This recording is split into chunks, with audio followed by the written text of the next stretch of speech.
Well, welcome to this edition of Abbey Research Reads. My name is Dr. Kristen Donnelly, and today we're talking about The Last Fallen Star by Graci Kim.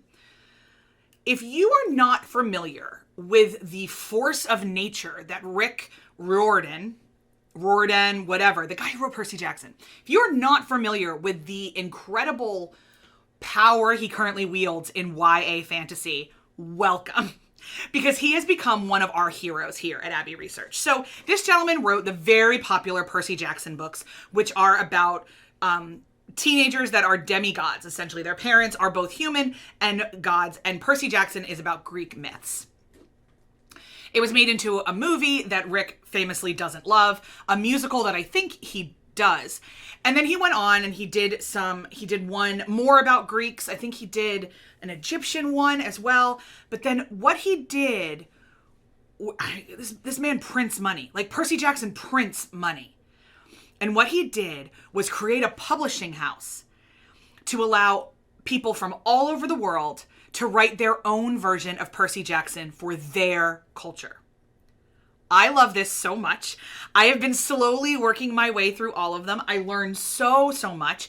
Aru Shah's series is about to come to an end, and that's all Hindu mythology. The 5th book of that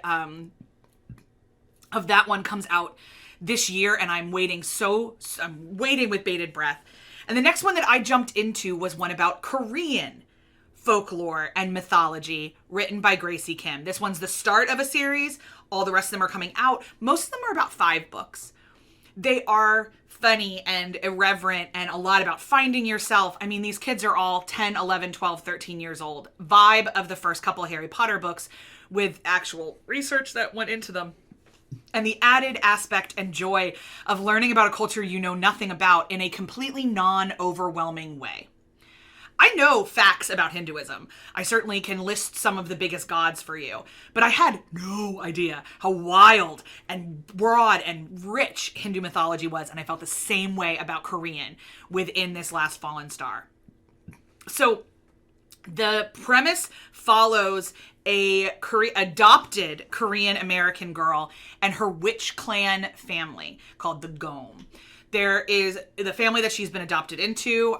Riley is her name. Thank you. I just remembered that. So the family that adopted Riley has a daughter around the same age. And as we meet Riley and her family, they're about to start the initiation rite for her sister. And her sister is furious that her parents won't do something to also give Riley magic. Because here's the deal. Riley doesn't have it. Riley is a non-witch in a witch family and trying to navigate what that means. We find out that, of course, there's more under the surface to Riley than we actually thought there was, because that's how all hero myths start. But this one's also about, what does family mean? What is choice? What is community? And with a whole heap of H-Mart mentions and some talks about food that made me really hungry. If you're a curious person about mythology, if you like it, these are great books to start with, because I think it gives you, and there's always references and glossaries in the back. And if you've got an inquisitive middle grader, a middle grade reading level kid, I would give any of these to them. I think they're rich and wonderful, and they open up worlds that you may or may not understand. So, not only do I highly recommend The Last Fallen Star, I recommend anything with the stamp Rick Riordan Presents on the top. Because this is how he has decided to change the world. And God, I love him for it. I really, really do. I think it's amazing. So that's it for me. If you've got other really kind of cool, if you have specific ones within his universe that you want me to read, definitely drop the links. If not, I'll keep coming back here for sure with an Aru Shah full discussion once the 5th book is finished, because I have hoovered this series since discovering it at the beginning of January. So, but that's it for this edition of Abbey Research Reads.